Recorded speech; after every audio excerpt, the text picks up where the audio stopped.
How's it going, everyone, and welcome back to Rangers Rundown. The Rangers have played 10 games so far this season, and I want to do a sort of 10-game recap, every set of 10 games all the way through to the end of the season, just little check marks for us as a fan base to kind of take a pause, see how the Rangers are doing both as a team and as individual players. So let us do just that. We'll start off with team stats. The Rangers are currently 5-3-2, which is good for 12 points and second in the Metropolitan Division. A very tight Metropolitan Division, the closest in terms of parity division in the NHL.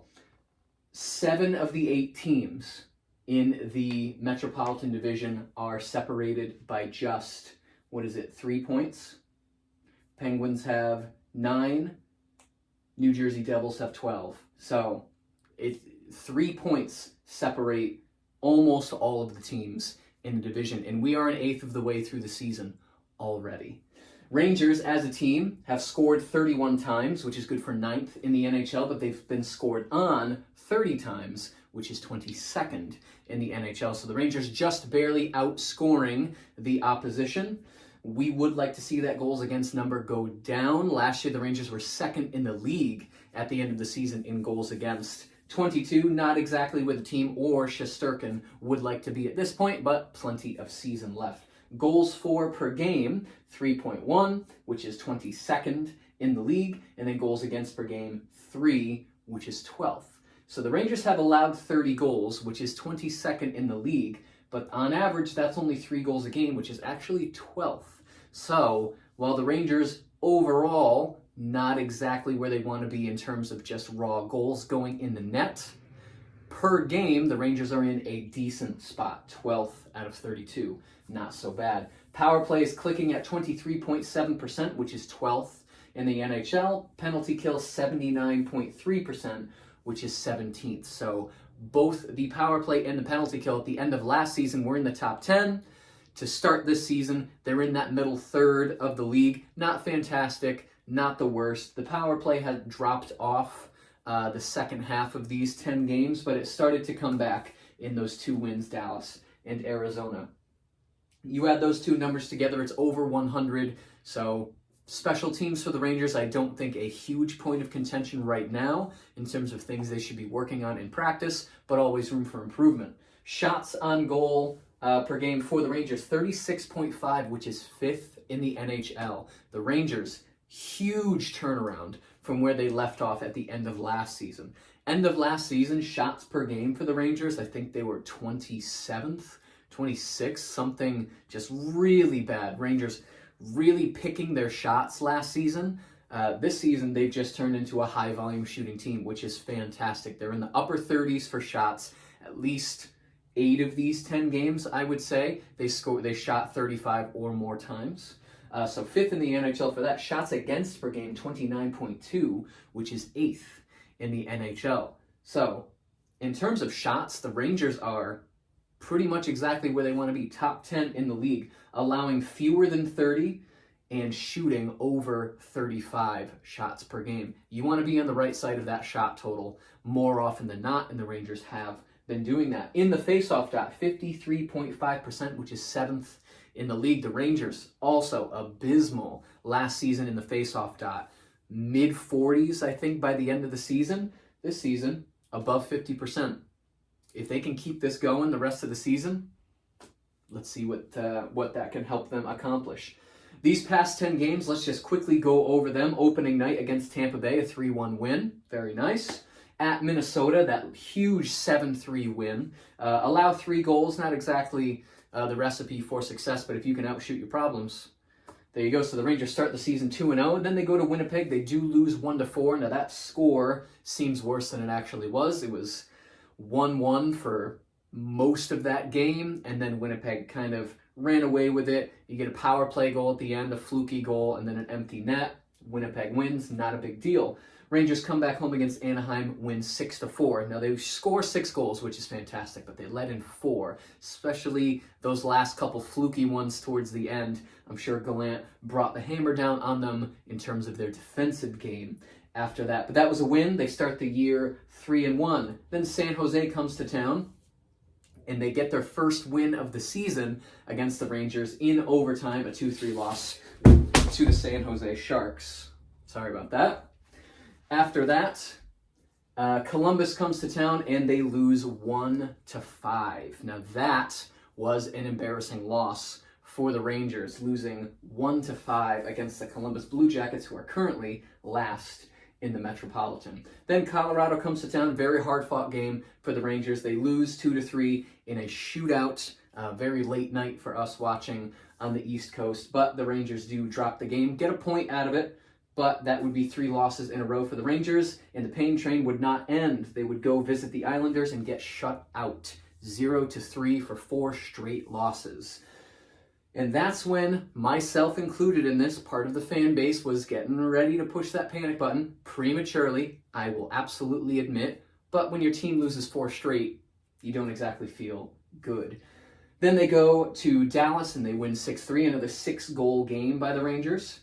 And then they win against Arizona last night, 3-2. So in these first 10 games, the Rangers scored 6 or more goals 3 times, which is fantastic. They were only shut out once, and they only scored 1 goal twice. So overall, Rangers scoring at a pretty good clip, some dips here or there. That's going to happen over 82 games. 10 games, much less. 82. In terms of the glory graph, the Rangers ended up in the yellow 5 times. They ended up in the green 3 times. So they lost, but it was hard fought. They ended up in the blue twice. So they lost, and they kind of deserved to lose. The yellow being they won and they deserved it. They were never in the red for these first 10 games, meaning they won, but it was a lucky win. So either Shesterkin bailed them out or the other team was just not playing well. Didn't end up in the red at all through these first 10 games. I'm sure they will end up in there at some point in the season. It's going to happen, but not quite yet. Their next 10 games, they play tomorrow night, November 1st, against the Philadelphia Flyers, who are currently 3rd in the Metropolitan Division. 2 days later, they play Boston on November 3rd. Then November 6th against Detroit, November 8th against the Islanders, all 4 of those games being at home. So the Rangers have a nice 4-game homestand coming up. Then they go to Detroit on the 10th and Nashville on the 12th before coming back home on the 13th for a real quick game against the Arizona Coyotes, who themselves are now about to go on a 14-game road trip. I don't know who's in charge of scheduling for the NHL, but somebody dropped the ball. Then 17th, they're in Seattle. 19th, they're in San Jose. 22nd, they're in Los Angeles. So we get 3 pretty late games getting into the back half of this month coming up. How do we think the Rangers are going to do over these next 10 games? I mean, are any of these really easy teams to beat? You would think Arizona, that's going to be another win. So maybe Islanders will call that a win. San Jose, you would hope they win that game. Seattle, you would hope they win that game. But, I mean, this could be another situation where we see the Rangers go 5-3-2 again and just kind of stay alive in like these 4 positions right here over the next 10 games. They could win the first 4. They could sweep this homestand, beat Philly, Boston, Detroit, New York. I don't think they're going to beat Boston, especially if Marchand is in the lineup. So that would be a great win for them if they could beat Boston. They played Detroit twice. Now, Detroit, up-and-coming team with some really good young players. Goaltending, is it going to be good enough for them? We'll see. Nashville, I don't know, that arena's, really loud and embarrassing to play in if you're a goalie. Seattle, San Jose, LA, they're on the West Coast, they're away. The time change can be kind of weird. Yeah, I could see these 10 games going either way. I'm not going to be hasty with my prediction. I'll say the Rangers go 5-3-2 again over these next 10 games, and we'll call it that. Now we get into player stats. So we'll start with the goalie. Shesterkin 5-0-2 in his first 7 starts. A .255 goals against average, .913 save percentage. Not exactly the numbers that we're used to seeing with Shesterkin, but he is having a decent start to the season. He hasn't lost in regulation yet. Halak, on the other hand, has only lost in regulation. 0-3-0 in his first 3 starts. .369 goals against average, .867 save percentage. Not ideal for Halak. I know some members of this fan base are already writing him off, wondering if he is the goalie, the backup goalie for this team to push into the playoffs. It's only been 3 games, yes, and he is, getting into the end of his career. It's only been 3 games. Give him another handful of games, see how he plays, see how the team plays in front of him, and we can make a decision, Christmas time, whether or not Halak is the backup goalie that the Rangers are going to need. Skaters, Panarin, 10 games, 5 goals, 11 assists, 16 points, -3. A lot of the Rangers on this board have minuses for a plus-minus, something that they're probably going to want to address. A lot of the best players on this team have a minus for their rating, which is not ideal, but Panarin, 10 games, 16 points. He is flying through the season. Could this be the season he breaks 100 points?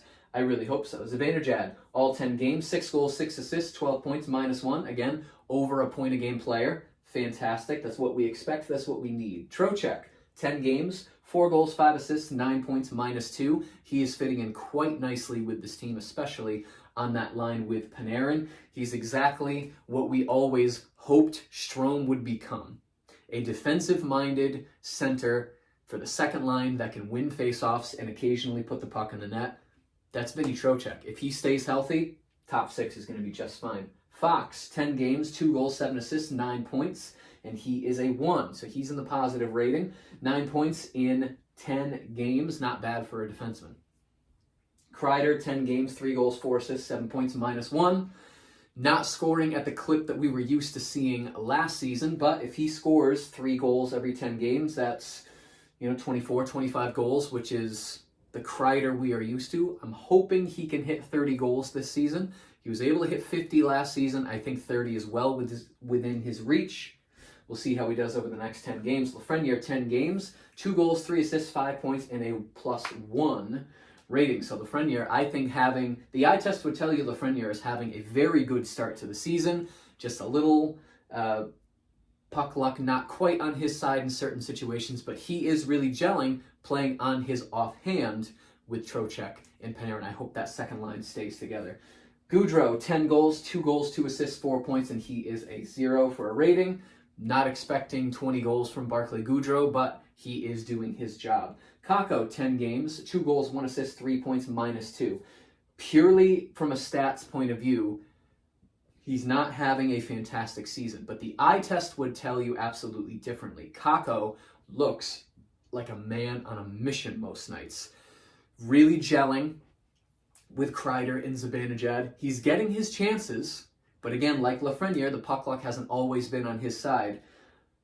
I doubt that he is going to stay at 3 points every 10 games for the remainder of the season. He is going to hit some hot streaks this season, and I cannot wait to see them. Hedl, only 6 games, 2 goals, 1 assist, 3 points, and he's a 3. 3 points in 6 games. I wonder how many points he would have if he played all 10, and he is also a +3 rating, one of the highest on the team. He is tied for the highest plus rating on the team with Sammy Blais. Trouba, 10 games, no goals yet, but 3 assists for 3 points, and he is a 2. Now, Trouba and Miller had a really rough game the other night against Dallas, but they turned it around against Arizona. Miller, 10 games, no goals, 3 assists, 3 points, so exactly the same as Trouba, but on the wrong side of the plus-minus, he is -2. So Miller, the eye test would tell you he's having a decent season, minus that Dallas game. I think he's going to find his rhythm. It's only 10 games, very long season. Jones, 7 games, 1 goal, 1 assist, 2 points, and a +1. I don't think we can ask for too much more from Jones. He's still a rookie in my head. And this is his first full season with the Rangers, which is why they've been benching him and putting Hayek in the lineup for some godforsaken reason. But he's going to find his groove with Schneider. I'm not expecting a lot of points from him, but if Jones and Schneider can gel and be better than they are being right now, which is not to say they're playing poorly, they're playing well, but if they can play better, the Rangers have one of the best D-cores in the entire league. Gauthier, only 3 games, but 1 goal, 1 assist for 2 points, and a +1 rating. Both of those points coming in the Dallas game, so Gauthier. 2 points in one game, but played in 2 others. Lindgren, 10 games, no goals, 2 assists, 2 points, and he is a 0. We're used to seeing Fox and Lindgren with really high plus minuses because when they're on the ice, normally the puck's in the offensive zone for the Rangers and they don't have to worry too much about defending. This season, we've kind of been tilting that on its axis a little bit. Blais, 7 games, no goals, 2 assists, 2 points, and he is a 3, tied for the highest plus-minus rating on the team. He's been playing well. I won't say anything about how he got to this team. That's in the past. We're going to move on. It's only 10 games. Hopefully his production increases a little bit right now. I feel like he's on the ice to hit people and then occasionally make a play in the offensive zone. Is that enough for me to want him to stay in the lineup? Yeah, for now, I guess, but when we're 40 games into the season and Blais has, 3 goals and 6 assists, is that going to be enough for me to like him still? I guess we'll have to see. Schneider, all 10 games, no goals, 1 assist, 1 point, -2. Again, once he gels with Jones a little bit more, that bottom pair's going to be absolutely fine. Not expecting a lot of points from Schneider. VC, 9 games, was a healthy scratch for 1 game. No goals, 1 assist, 1 point, -1. He was a PTO. He signed a 1-year deal. Not expecting a lot from VZ. But if there are some injuries, VZ is one of the first people in the bottom 6 to move up the lineup. So we'll see if that happens. We'll see what he can do. Carpenter, 9 games, no goals, 1 assist, 1 point, -3. One of the lowest plus-minuses on the board. I recall the words defensively sound come up when talking about him in the offseason. I could be mistaken. Maybe I'm thinking of somebody else, but a -3, not exactly what we want from our, from our bottom line center. But, it's still 10 games into the season. He took a skate to the back of the head and missed a game. Maybe he's still recovering from that. Who knows? Not worried about Carpenter at all. Reeves, 9 games. He was a healthy scratch for 1. No goals, no assists, no points, and he's a -4. Worst plus-minus on the team, but it's Ryan Reeves. He's on the team to pump the guys up and hit people. That's it. He's normally one of the slowest skaters on the ice for both teams. And he's not going to score. Last year, how many goals did he have? 4 or 5? Like, he's on the bottom line to make it really annoying for the other team to try and get possession of the puck, and he's doing that. Kravtsov, only 4 games, so no goals, no assists, no points, and he is a 1. So he's in the positive for plus-minus, but he's only played 4 games. This is his 3rd injury so far, and we're only 10 games into the season. He needs 20, 25, 30 games of injury-free hockey so we can finally see what this kid is made of. So I really don't have much to say about Kravtsov. And then, of course, at the bottom of the list, Hayek, only 3 games, no goals, no assists, no points. He's a -1. Shocker. I don't like when Hayek is in the lineup. The best compliment I could pay Hayek on any given night is that I don't notice him. And that's really all I can say about Hayek. But that's it. That's the Rangers in a nutshell for the first 10 games of the season. They're currently 2nd in the Metro, but over the next 10 games, these are going to be shuffled all over the place because only 3 points separate most of these teams. So I'll be doing a lot of magnet jumping at the end of games moving forward. They play tomorrow night against Philadelphia. When is the Magic going to kind of run its course in Philadelphia, or is the Tortorella effect going to continue for the entire season, or maybe just a little bit more? We'll have to see tomorrow night. If you enjoy this video and you'd like to see more videos like it, be sure to hit the subscribe button. Thank you so much for watching, and I will see you in the next rundown.